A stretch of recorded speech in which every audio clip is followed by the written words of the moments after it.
Welcome back to the property. Welcome to a rather spur of the moment, not gonna think too much about it, video.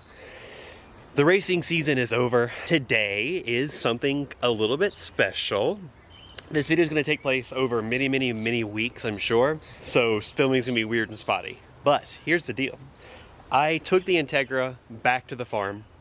It is at Outrun East, and it's going to take a little breather out there. There's nothing wrong with it, just trading it out for this little gem. This is a 1985 Mazda RX-7. This is a car that I actually drove in college. This is this car's second trip to the mountains. I drove this thing in college while I was waiting for a head gasket for my Prelude. It's a whole thing. Back in the day, way back in the day. This is an outstanding little car, and I know what you're thinking, just another old car that I'm probably going to abandon. No. This car means more to me, not only because I used to drive it back in school, but this is actually a really special car. She's not just old. In 1985, Mazda was preparing for the transition from the 12A, which was in all these first-gen RX-7s, to the 13B that was in the second-gen RX-7. Now, it's not the exact same motor, but they made this car with a 13B. That is a fuel-injected 1.3-liter twin rotor rotary engine, right? In 1985, it was a one-year only model. It is the Mazda RX-7 GSL SE. It's kind of a special car. 1 year only. It's got the next generation motor in it. It's pretty cool. Obviously, it needs some work. This was a runner not that long ago, so this isn't a true barn find, but we're going to pretend that it is because it's fun. It needs to be cleaned. The front brakes are locked up. Those are things I can tell you immediately. Back in the day, it had some fueling issues. I kind of think it might have a tuning problem. I don't really know, but we're going to dive into this thing a little bit harder. And also, I absolutely hate these wheels. These wheels were a stopgap just to get something on it because there was, as you'll find out, nothing on it before. I hate these wheels. We're going to try to get this thing into a bit of a vibe. Now, what's important to remember is someone really cared for this car. So I think it's had a repaint at some point that has since gone bad. I don't know if we're going to get to that, but we're going to try to get this car somewhere a little bit nicer. I'm going to start with washing it, and like I said, there's a bit of a story behind this car. So let's jump into it. So this car had been stolen, vandalized, and left sitting in a field with no wheels on it, no rear suspension, and no driver's side glass.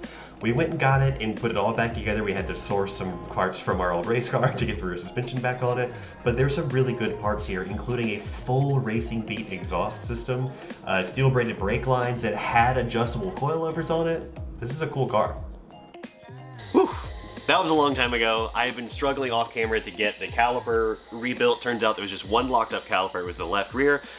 It was a whole process. I should have filmed some of it. I didn't. We were in the middle of runoffs prep.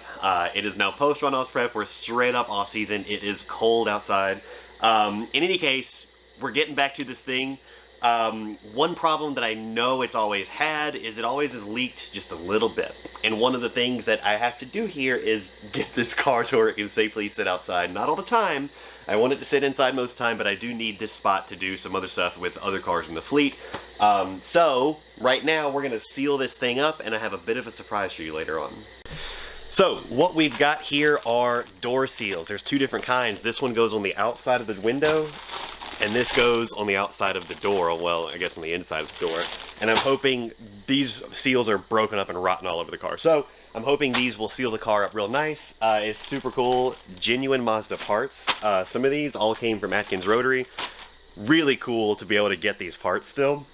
But we're gonna slap these door seals on the car, hoping that will seal it all up. I decided to forego a sunroof seal and a hatch seal because they both feel really good. These other ones are broken up and rotten, and they look terrible, terrible, terrible. So let's replace those. I'm gonna do that off camera because of course the camera's dying. And when we set this thing on the ground, we're gonna see something really, really exciting. Stick with me for a second. All right, so we have nice new molding all the way around. We have brand new rubber here. Door shuts really nice. One problem though, this strip made the windows that didn't work very well before just basically not work at all. So that is disappointing. But we'll deal with that later on. Here's the old parts.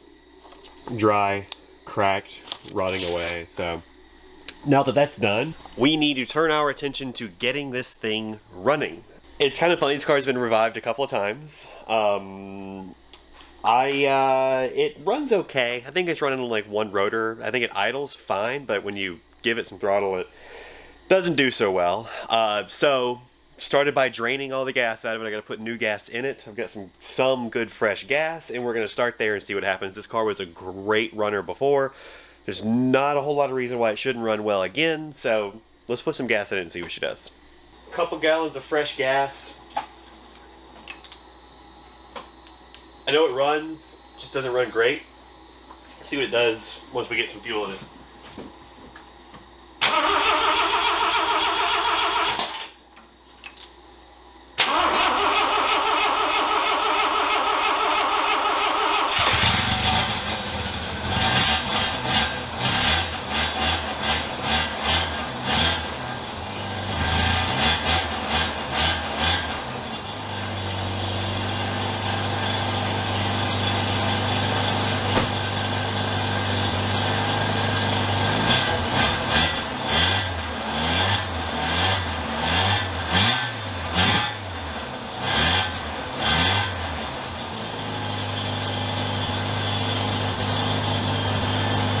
So it already sounds better than it did. That's amazing. I had my fingers crossed that it would be that way. It's a little smoky in here.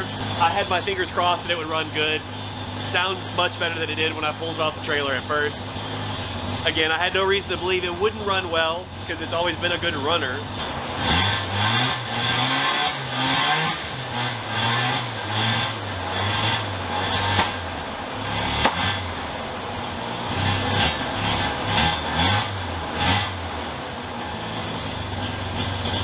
So I think it just needs to warm up a little bit.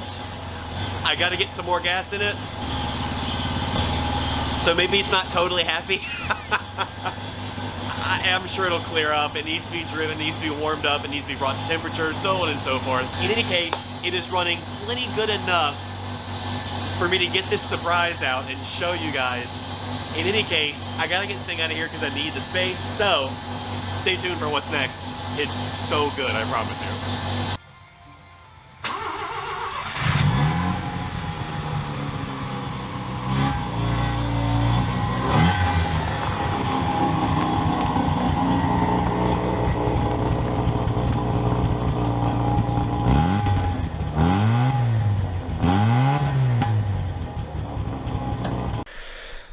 Oh man, tell me how absolutely sick these wheels are. These are legit Rays Engineering Volk Racing multi-piece wheels. They are so sick.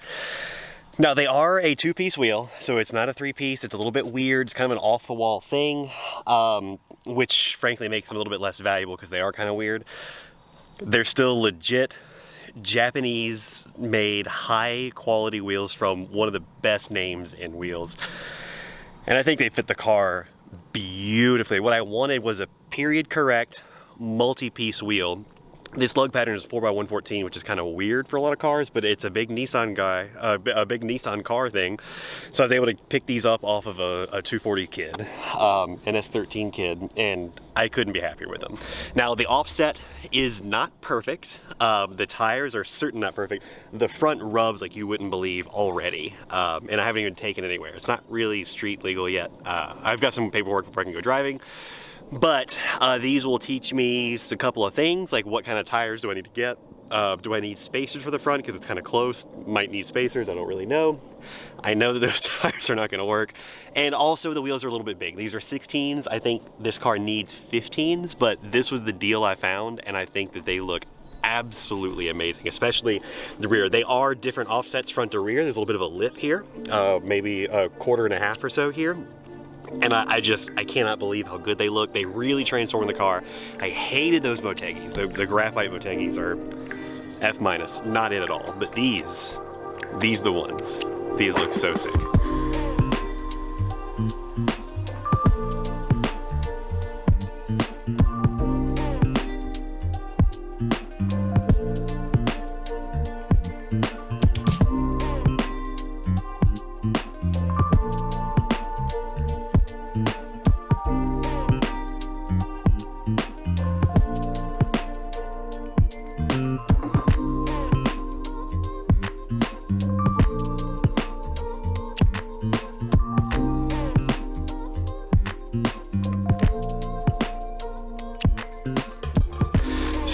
In any case, that's what the car looks like now. It looks so good. I think it looks, it looks like it should. I'm stoked on it. I'm motivated to get this thing running properly. There's a couple of things I need to look into, but for now, I'm gonna end it right there. That's the big surprise. That's the introduction to this car. We will continue going through it and you're gonna come along with me. If you made it this far, good for you, because this was the payoff right here. Look at how sick this thing looks. Golly, it looks so good. And it's relatively clean inside. What a great car. This is gonna be a great car. In any case, I'm gonna end it there. Thank you so much for watching. Like, comment, subscribe. Let me know what you think about this car. Let me know what you think it needs. I definitely want to get that Mazda whale tail for it. It's gonna look so sick, and it needs a front air dam. This car is really gonna be something special. Thanks so much for watching. We're gonna continue this off-season work, and I hope you come along with me. I'll see you in the next one.